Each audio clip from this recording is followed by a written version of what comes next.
आहार वर्जित। जब आप आहार करना बंद कर देंगे, जब उसको आहार नहीं मिलेगा, किसको? जठराग्नि को, तो वो आपके शरीरों के दोषों को पचाएगा, भस्म कर देगा, नष्ट कर देगा। ये है आधार उपवास का। सबसे बड़ा आधार ये है नवरात्र में जो उपवास किए जाते हैं उसका।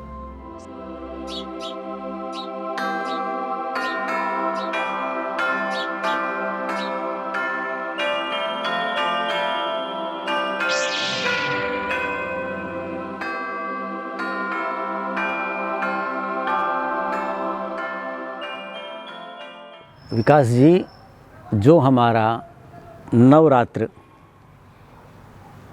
का चिंतन चल रहा है उसका ये तृतीय भाग माने। पर हमारे तो क्या, हम जैसे वेद की बात करते हैं, गाय की कहते हैं कि हमारी, ये नहीं कहना चाहिए। वैसे हम अन्याय करते हैं, छोटी बात है। गाय तो सबकी है। गावो विश्वस्य मात्रा, वेद तो कहता है ना, गाय तो विश्व की माता है। ऐसे ही वेद क्या है? पुराना ज्ञान है ना, तो उस मानव मात्र के लिए है।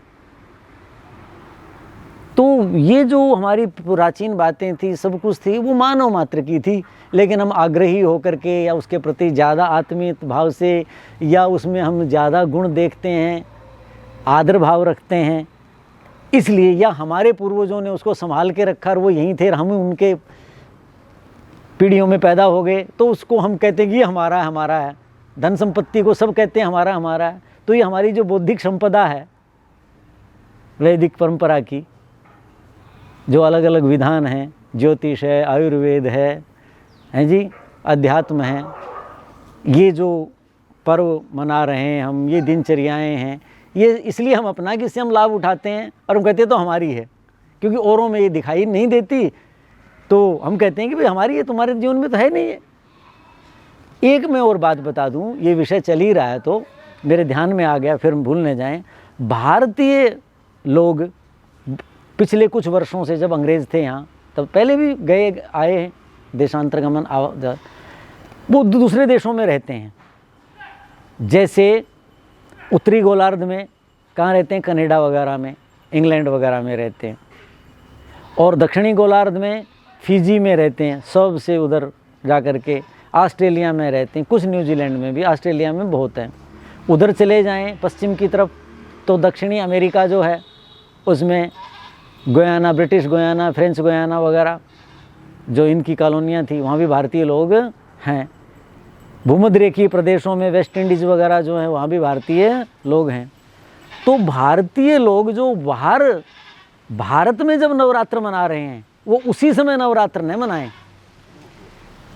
ये क्या हो जाएगा? अज्ञान हो जाएगा, अज्ञान हो जाएगा। क्यों हो जाएगा? कि नवरात्र का जो आधार मैं जो मानता हूँ, जैसे मैंने पिछले व्याख्यानों में, अपने पहले व्याख्यान में बताया था, ये सूर्य जब भूमध्य रेखा पर होता है, दोनों समय, यानी सर्दी और गर्मी, दो चीज़ हम मानते हैं लोक व्यवहार में, उनका जो मिलन है, एक ऋतु जा रही है, दूसरी आ रही है, दूसरे समय में दूसरी जा रही है, पहले वाली जो पहले गई थी वो आ रही है, वो मिलन है उनका। वसंत ऋतु में कफ कुपित होता है और उस समय पित्त कुपित होता है। ये जो प्राकृतिक आधार है, इसके कारण ये नवरात्र मनाए जाते हैं। ये मेरा ज्योतिष और आयुर्वेद के आधार पर निष्कर्ष है। तो उन नागरिकों से या जिनके संबंधी, मित्र, परिजन जो इस व्याख्यान को सुने वो रहते हैं, तो यदि वो वहाँ मनाते हों तो वो वहाँ की ऋतुओं के अनुसार करें। चाहे वो नवरात्र न करें, सप्तरात्र करें, पंचरात्र करें, चाहे 5 रात्रि करें, क्योंकि उपवास जो करेगा उसको चंद्रिका का सेवन अवश्य ही करना चाहिए। ये हमारा इतिहास कहता है। कालिदास ने माता पार्वती के बारे में लिखा है कि वो चंद्रिका में बैठती थी और वो अपनी पारणा विधि, यानी जिस दिन उपवास समाप्त हुआ, व्रत समाप्त हुआ, उस दिन उसी का वो सेवन करती थी। लेकिन वो 11 और 12 तो बजने ही नहीं चाहिए, 11 साढ़े 11 के बाद उनको सो जाना चाहिए, जागे न। चंद्रिका का सेवन चाहे पूरे पक्ष, शुक्ल पक्ष में करें। लेकिन जो उपवास करता है, जिसने अपना पूरा अन्न पान आदि खाना छोड़ दिया है और शरीर को शुद्ध कर रहा है, तो उसको अपनी जो कोष्ठ हैं, यानी मल मूत्र मार्ग जिनसे शरीर की शुद्धि होती है, उनकी विकृतियां पहले दूर करेंगे। फिर उसके बाद अमाशय शुद्ध होगा। फिर उसके बाद और अंगों में जो आप फल आदि लेते हैं, जो जल ले रहे हैं, जल में भी क्या क्या चीज़ें ऋतु के अनुसार है। जैसे ये ऋतु है तो इसमें क्या करें, हल्की सी इलायची डाल लें या दालचीनी डाल लें या हल्की सी लौंग, क्योंकि इनमें कटुक रस होता है लेकिन कषाय होता है। तो ये क्या करेंगे, जो कफ है उसको शांत करेंगी और शरीर की शुद्धि बढ़िया करेंगी। जैसे जवारे बताए तो उसमें ज़्यादा, इसमें वसंत ऋतु में कम करेंगे। तो वो जो विदेशों में लोग रह रहे हैं वो अपने यहाँ की ऋतुएं देखें, वो नवरात्र करें, 10 करें, एकादश करें, पंचदश, 15 दिन ही करें, लेकिन वो उतने के बाद न करें। रात्रि को बैठें चंद्रिका में और करें, और पाठ करें, मौन जाप करें। फिर भी कोई नहीं बैठ पाता, मन नहीं लगता है, तो 2-3 परिवारजन पड़ोसी के साथ उनके साथ बैठो, लेकिन मधुर संगीत से आपकी शक्ति घर से न हो, क्षीण शक्ति है, और आपको वो जो शब्द है, वो जो स्वर हैं, वो भी मनुष्य को शक्ति देते हैं। और वो कर्कश हैं, वो रूक्ष हैं, ज़्यादा उत्तेजक हैं तो वो हानि करते हैं। तो यही पद्धति अपनाएं, लेकिन वो जिस भूखंड में हैं, जिस अक्षांश पर हैं, उसकी ऋतुएं देख करके करें, ये कहते हैं। अब मैं मेडिकल साइंस जो पुरानी है, आयुर्वेद क्या कहता है, जिनके आधार पर मैंने ये जो सारी बातें कही और इस तथ्य पर मैं पहुंचा हूं कि भाई ये दोनों अलग अलग क्यों हैं और इनमें क्या क्या लेना चाहिए, क्या क्या नहीं लेना चाहिए, ये क्यों आरंभ हुए होंगे। और आयुर्वेद के लोगों ने ही ये धर्मशास्त्रियों का सहारा लेकर के उनकी शरण में गए, जी ये लागू करो समाज में। ये जो मैंने अपनी धारणा बनाई है उसका मुझे ये आधार लगता है।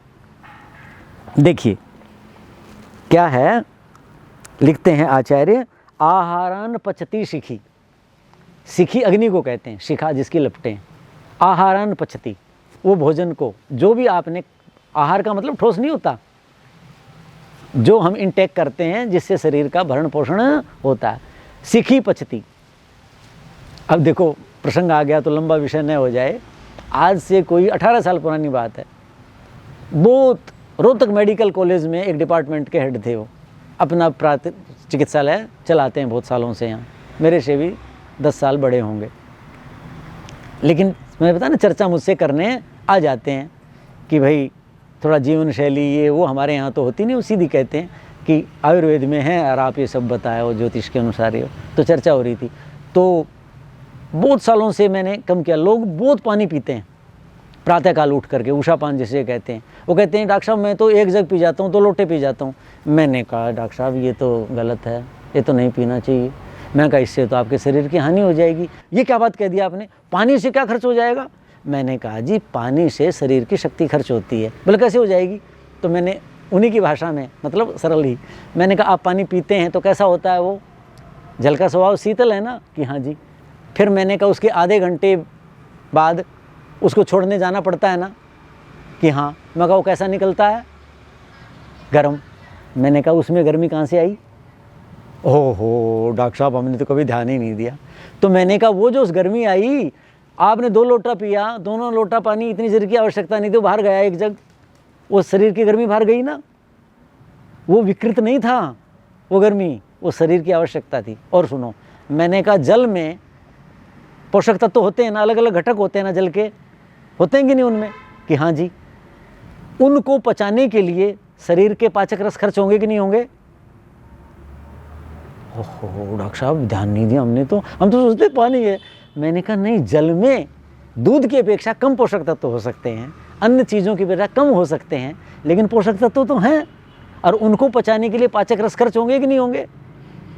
उन पाचक रसों को बनाने वाले जो शरीर के संस्थान हैं, उनकी आयु निश्चित है, वो उतना ही पाचक रस बनाएंगे।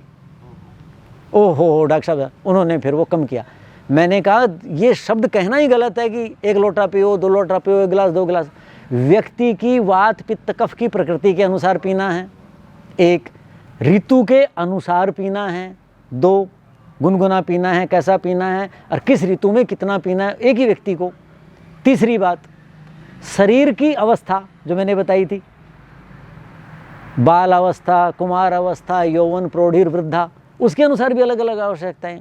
अब बूढ़े आदमी के में तो कुछ होते ही नहीं, सारी चीज़ें तो पूरी होगी। कितने पाचक रस बन रहे हैं, कितनी रोटी खाएंगे, इतनी, कितने मूंग की दाल खा लेंगे, ले लो जी, मेरा मन नहीं कर रहा। और जवान कब बनाओगे जी, रोज़ यही बनाते रहते हो, रोज़ राजमा छोला तो बना लिया करो, ऐसा कहते ना। और वृद्ध क्या कहेंगे, अरे बेटे थोड़ी सी मूंग की दाल खा लेने दिया करो मेरे लिए बनाइए। बेटे अब दो दो क्या बनाते, क्यों, दोनों की आवश्यकताएं अलग हैं। तो ऐसे ही जल की आवश्यकता भी अलग है। तो ये सारी चीज़ें देखनी है, अलग अलग उपवास करते समय सब कुछ करते हैं। तो ये जो पाचन का मतलब जो भी हम अंदर लेते हैं उसका पाचन होता है। कहते हैं कि आहार को पचाता है। और दोषान पचती, वही सीखी अग्नि, पेट की अग्नि, जठराग्नि जिसे कहते हैं, दोषों को भी पचाता है। कब पचाता है, ये ध्यान देने की बात है। ये सबसे बड़ा आधार है उपवास का। सबसे बड़ा आधार उपवास का क्या है, आहार वर्जित।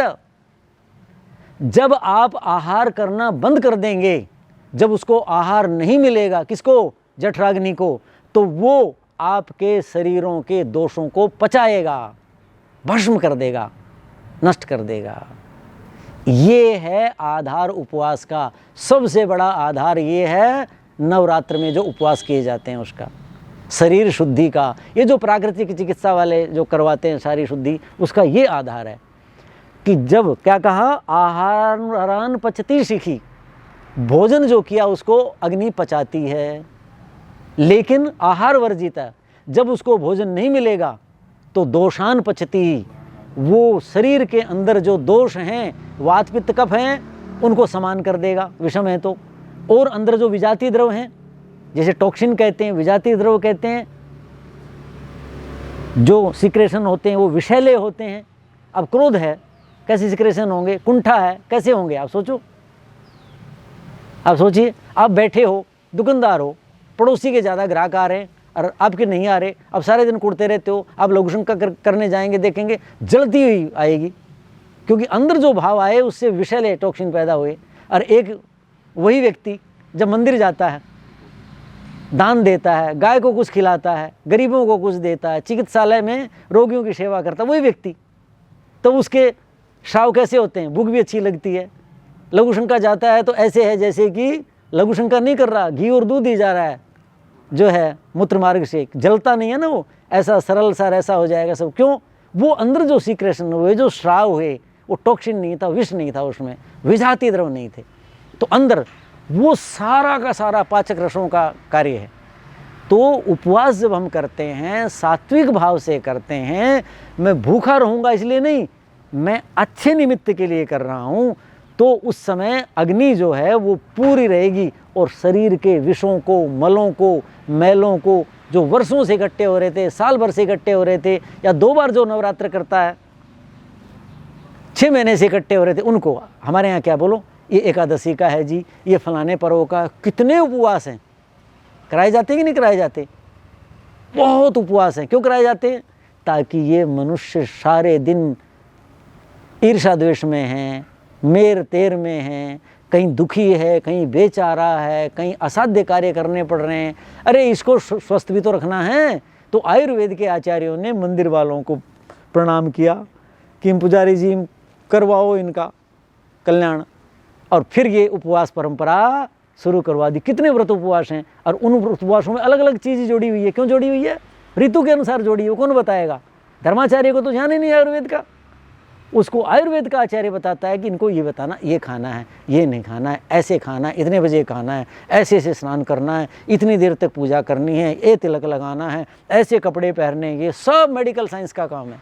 ये शाम अल्प बलाह गदा, गद कहते हैं रोग को, जिनके रोग कम बल वाले हैं, ये कहते हैं ना बहुत बलवान रोग है, बहुत शक्तिशाली, किसी को कम बुखार कम है, किसी को पित्त कम है, किसी को कोई भी रोग हुआ किसी भी तरह का, जैसे कैंसर ही है कि अभी तो थोड़ी स्टेज है, तो अल्प बला मतलब जिस रोग में शक्ति कम है, अभी कम बलशाली है, कहते हैं वो जो रोग हैं, कैसे कहते हैं, पिपासा निग्रही, ये तो पानी पीने के लिए कितना आज के लोग क्यों खाते हैं, विदाही अन्नपान ज़्यादा करते हैं, ईर्षा द्वेष ये वो, इसलिए अंदर पित्त बनता है, टॉक्सिन बनते हैं, उनको निकालने के लिए पानी का ज़्यादा है। पहले सादा जीवन था, खान पान भी ठीक था, ईर्षा द्वेष था, सदा होता है, लेकिन वो कम था।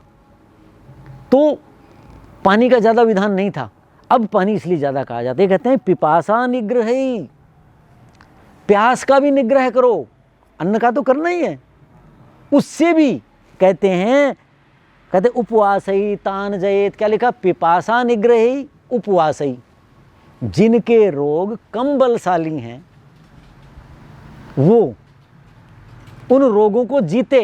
कैसे जीते, पिपासा निग्रही, जल को वश में करो, मतलब क्या है, कम लेना है, यही लेना। जैसे मैंने बताया ना कि भाई इस ऋतु में, वसंत ऋतु वाले नवरात्र में हल्की सी दालचीनी डाल दो जल में जब उबालते हैं, हल्की सी, जिनको कफ ज़्यादा है वो बड़ी इलायची डाल दें, जिनको कफ कम है वो छोटी इलायची डाल दें, और जिनको बहुत ज़्यादा थोड़ी लौंग डाल दें। लौंग गर्म नहीं होती, लौंग ठंडी होती है, ठीक है कि नहीं, लेकिन कटुक रस है तो वो कफ को काटेगी और सफाई करेगी। और वो जल आप उबला हुआ लें, अर्थात जितनी जिह्वा मांगती है, शरीर के अंग जल मांग रहे हैं, उनको कितना देना है, कैसे देना है, वैद्य जी ने कैसे बताया था, आचार्य जी ने कैसे बताया था, वैसे ही लूँगा, वो निग्रह करना। और उपवास ही, और उपवास से ऐसे बल रोगों को जीते, ऐसा आयुर्वेद का ये चरक का सूत्र है, चरक कहते हैं। अब ये देखो, उपवास और पिपासा निग्रह, जैन परंपरा में जल का बहुत ज़्यादा निग्रह है, बहुत ज़्यादा, हमारे उपवासों में कम है। तो ये सारी चीज़ें यहीं से सब तरफ फैली हैं, किसी ने कोई चीज़ ज़्यादा पकड़ ली, किसी ने कोई चीज़ ज़्यादा पकड़ ली। अब आगे करते हैं, अमाशय और पक्वाशय, दो बड़ी चीज़ें हैं।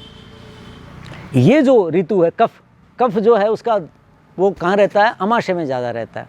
तो इस ऋतु में वमन आदि नहीं कारयेत, चरक लिखते हैं कि वमन कराओ। व्याकरण जैसा विषय, अब वो तो आयुर्वेद का विषय नहीं है, लेकिन व्याकरण का आचार्य भी व्याकरण समझा रहा है। चतुर्थी विभक्ति कैसे आए, तो कहते हैं लंघनम ज्वरनाशाय। बोलो उदाहरण क्या दिया जाता है, लंघनम ज्वरनाशाय, नहीं तो और कोई भी उदाहरण दे देते। आयुर्वेद का आचार्य भी स्वास्थ्य की बात करता है कि किसी को ज्वर आ गया तो उसको लंघन करा दो। तो मैंने बताया ज्वर क्यों आता है, ज़्यादातर कफ और पित्त के प्रकोप से आता है। तो लंघन करोगे तो क्या होगा, जो विषम हो गया है कफ या पित्त वो सम हो जाएगा, और इनके कारण जो अन्य आगे की धातु हैं, रस, रक्त, मांस, मेद आदि जो धातुएं, उनमें जो विकार आ गया, लंघन से क्या होगा, अभी बताया कि उपवास से क्या होता है, आहारान वर्जिता सिखी, भोजन जब नहीं मिलेगा अग्नि को खाद्य, तो वो दोषों को खा जाएगा। हमारे शरीर में अंदर जो विकार हैं, विजातीय द्रव हैं, उन सब को वो खा जाता है।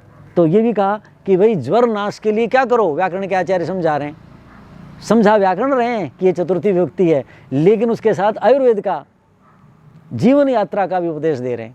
ये वाग्भट्ट कहते हैं अष्टांग संग्रह में, क्या कहते हैं, अमाशय में स्थित जो आम, आम किसे कहते हैं, जो हम भोजन कर रहे हैं और उसके बाद जो रस बनता है यहाँ, तो कच्चा रस है जिसका अभी विपाक नहीं हुआ है भोजन के बाद, उसको आम कहते हैं। तो कहते हैं अमाशय में दोष हो जाता है, जैसे ना बार बार खा लेना, भूख न लगी तब भी खा लेना, बिना ऋतु के खा लेना, रात को 10-11 बजे खा लेना, सवेरे अभी शुद्धि सब कुछ नहीं हुई है, चाय पी ली, जा रहे हैं पहले ही खा लिया, भूख नहीं लगी है, यात्रा पे कुछ भी, उसके कारण दोष हो जाते हैं इसमें। तो कहते हैं अमाशय में जो दोष है,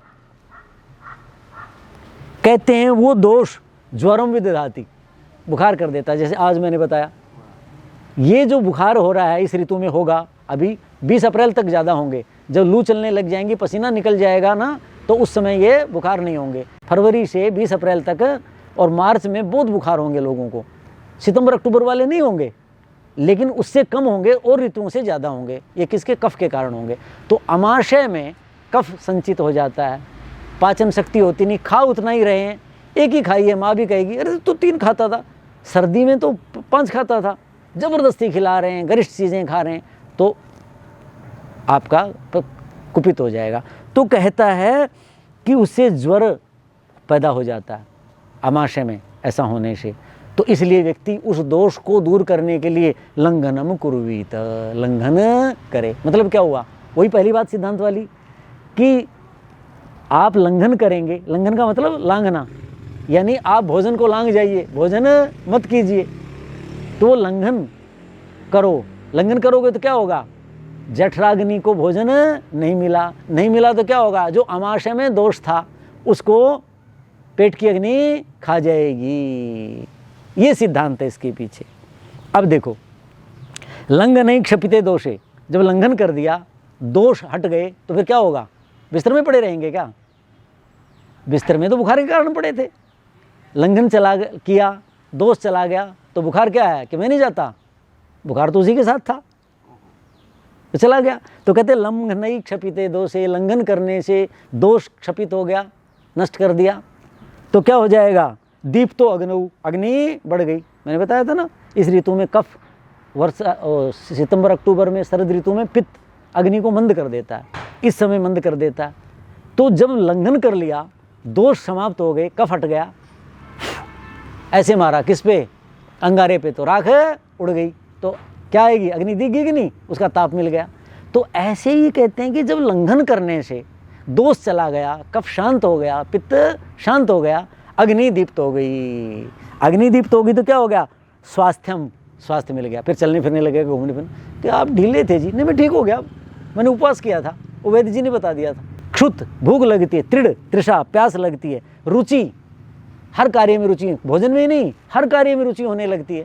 बलम, ओजस से जाए थे, उसके बाद बल आएगा, खाओगे तो, और ओज भी बढ़ेगा। कहते हैं ऐसा होगा। कितना बड़ा सिद्धांत वाग्भट्ट बता रहे हैं कि ये सारी चीज़ें भाई ऐसे करो। इसके कारण उपवास का नियम है जो मैं बता रहा था।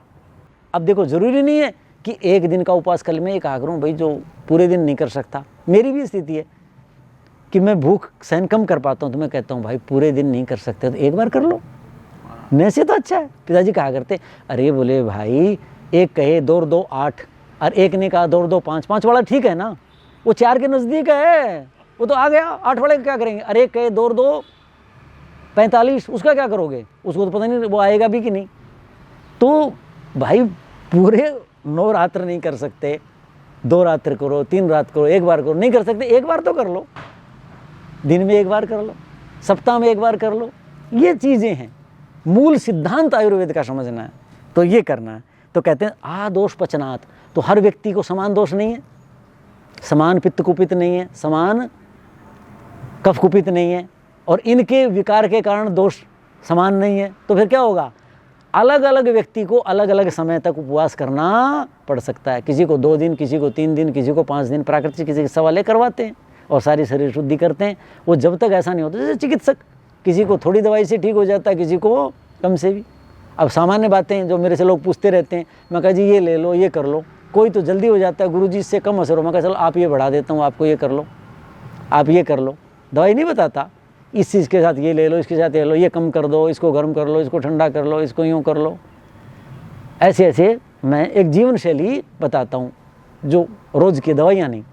तो कहने का मतलब है कि व्यक्ति का जो दोष है, तो कहा लगा आदोष पचनात्, जब तक दोष पच न जाएं तब तक उपवास करवाओ।